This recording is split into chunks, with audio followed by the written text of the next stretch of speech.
Hai, hola, halo. Bacain pengalaman horor kalian part 2. Sebelum mulai, aku minta tolong sama kalian yang belum subscribe sekarang ya. Soalnya capek guys ngedit beginian. Awas ya yang nonton belum subscribe. Oke, langsung aja ke cerita pertama. Cerita dari Caramel Channel. Aku Kak. Nah, jadi kan waktu itu aku masih kecil Kak. Alias ini cerita udah beberapa tahun lalu. Nah, terus kan waktu itu aku lagi keluarkan sama tante dan sepupu aku. Nah, di situ aku keluar buat beli terang bulan atau martabak. Gak tau lah, lupa. Oke, lanjut. Nah, singkat cerita kan aku udah pulang. Nah, saat udah sampai semua keluarga aku udah pada tidur Kak. Karena udah sekitar jam 10. By the way, aku di rumah nenekku dan papa dan mamaku nggak di situ. Nah, terus kan pas sampai di rumah aku udah nggak sabar buat makan makanan yang tadi aku beli. Tapi di situ tanteku belum bolehin. Nah, karena aku bosan jadi aku lihat kakak sepupuku yang lagi main Lego dan tanteku yang lagi main HP. Tapi tiba-tiba aja pandangan mataku tertuju ke arah kamar. Nah, tapi bentar dulu Kak, aku mau jelasin letak kamar-kamar. Nah, jadi pintu kamarku itu bisa mantulin bayangan, dan di sebelah kamarku dan tante dan saudaraku ada ruang tamu, dan di depan kamarku dan tanteku juga ada ruang TV. Nah, lanjut. Setelah aku lihat ke arah kamar atau pintu kamarku, aku ngeliat ada bayangan gitu di pintu, tapi terbang, dan aku kasih tahulah ke tanteku. Terus di situ tanteku langsung nyalain lampu kamar dan aku ngerasa takut. Akhirnya aku suruh tanteku buat nyalain semua lampu di rumah. Karena di situ rumah nenekku gede banget Kak. Ada kandang, ada gudang, kamar mandi 2, kamar tidur 4, dapur 1, ruang makan 1, ruang TV 1, ruang tamu 1, dan kalau nggak salah beberapa hari setelah itu aku sakit. Lumayan parah, kayak nggak bisa lihat matahari gitu atau yang cerah-cerah gitu. Plus gak bisa jalan, kalau nggak salah sih itu udah cerita lama. Udah 5 tahun mungkin. Dan tamat. Serem sih, mungkin itu karena rumahnya besar, tapi nggak tahu juga ya. Soalnya katanya nih ya, katanya kalau rumah besar terus gak dikasih lampu yang banyak itu, ya penunggunya pada keluaran gitu. Next ada cerita dari Kairen. Aku dong Kak, jadi ceritanya itu aku itu lagi di rumah sendirian kan. Karena semua keluargaku itu keluar semua, karena aku nggak mau ikut, jadi aku liat HP lah agak lamaan sambil makan.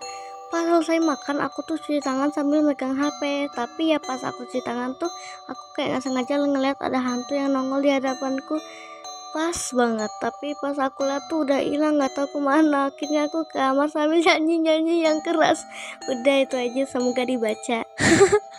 Mungkin itu hantunya mau jump scare kamu, bercanda.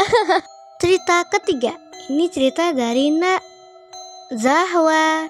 Kakak, aku punya cerita, nggak tahu sih ini serem apa enggak. Jadi ini kejadiannya pas aku NAS. Kalau nggak tahu NAS itu apa, kayak nginep di sekolah SMA Maulid Nabi gitu. Nah, kan pas itu aku kan bobo. Teman-teman aku tuh masih bangun, terus katanya mereka dengar suara orang yang menjerit sama ketawa dan nangis. Aku nggak tahu yang diceritain temen aku bener apa enggak, tapi mereka juga bilang kalau ada kayak adik kelas yang jalan-jalan, tapi kalau jam segitu semuanya nggak boleh berkeliaran di luar.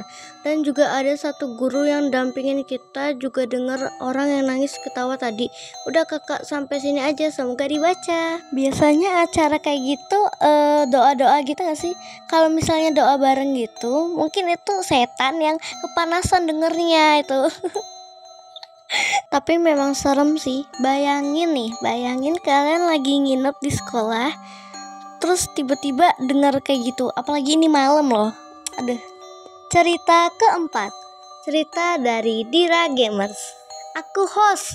Cerita ini terjadi pas aku umur 5 tahun. Oke, langsung aja ke ceritanya. Sebelum kejadian ortuku gak ada di rumah, jadi aku tinggal sama nenekku. Awalnya biasa aja, kalau gak salah jam 12-an deh. Nah itu, suasana rumah mulai aneh. Aku juga takut, kan karena nenekku juga udah tidur. Aku lari ke kamarku buat tidur. Aku udah siap-siap nih buat tidur, tapi anehnya aku gak bisa tidur. Padahal jam 12-an itu waktu tidur aku loh. Nah, karena gak bisa tidur, aku main HP aja. Lagi asiknya main, tiba-tiba ada bunyi kursi bergoyang, kayak kursi lama gitu. di ruang tamu, sedangkan nenekku gak pernah duduk di atas kursi itu. Dan dia juga udah tidur. Ya mustahil lah, kan aku positive thinking aja, mungkin angin kali, aku tidur aja. Oke. Ini udah masuk ke horornya. Tiba-tiba aku kebangun karena kayak ada yang lagi dudukin kursi, goyangnya bunyinya itu kencang banget. Aku pun berani nengok, dan aku melihat ada sosok perempuan tua yang memakai batik lagi berjongkok di sebelah kursi lama itu. Aku kaget dan pingsan. Setelah itu aku gak ingat diantara aku dibawa ke hospital atau enggak. Ini ya pengalaman hororku. Semangat terus host. Gila, ini ceritanya serem banget sih, karena memang kamu cerita aku udah ngebayangin kayak sosok perempuannya kayak mana. Aduh, serem banget. Please jangan cerita lagi ya. Bercanda. Soalnya serem banget. Aku memang kebayang gitu kan. Aduh, dari takut ngelanjutin videonya nih. Harusnya kamu yang terakhir ini aku bacain ceritanya. Kamu. Bercanda. Cerita terakhir. Ini cerita dari Watashi Anchika. Aduh, susah ya. Aku dong kak. Jadi ceritanya aku kan di rumah tuh sama adikku. Aku sama adikku sendirian di rumah. Terus kita tuh lihat HP di kamar. Terus kita kayak dengar barang jatuh dari dapur. Kita tuh pikirnya cuma tikus. Terus tiba-tiba ada suara orang buka pintu belakang. Terus aku sama adikku itu takut. Terus aku telepon bestinya adekku. Dia tuh kan udah sampai, kita bukain pintu, terus dia kan udah masuk ke kamarku sama adekku. Terus kita berdua ceritain kejadiannya. Terus besti adekku tuh takut. Kita langsung tutup pintu kamar. Terus aku kan ingin beli jajan. Kita bertiga langsung keluar rumah karena takut. Terus aku kan udah selesai beli jajan. Adekku sama bestinya tuh masih di luar. Kita langsung masuk rumah cepet-cepet. Terus aku makan dan Uti atau nenek aku datang dan tamat. Mantap. Itu kayaknya di cerita kamu itu kayak seolah-olah nenek kamu itu penyelamat gitu ya. Soalnya pasti kamu kayak aduh tenang banget, damai, seneng gitu, karena udah ada orang dewasa yang bisa jadi pelindung gitu lah. Kok pelindung ya? Ya pokoknya gitulah. Nah, oke, jadi terima kasih untuk kalian semua yang udah bagi-bagi pengalaman horor kalian. Bagi yang belum dibaca sabar ya, soalnya aku juga lumayan capek. Soalnya aku juga harus belajar untuk ulangan nih. Aku masih ulangan, gimana ini?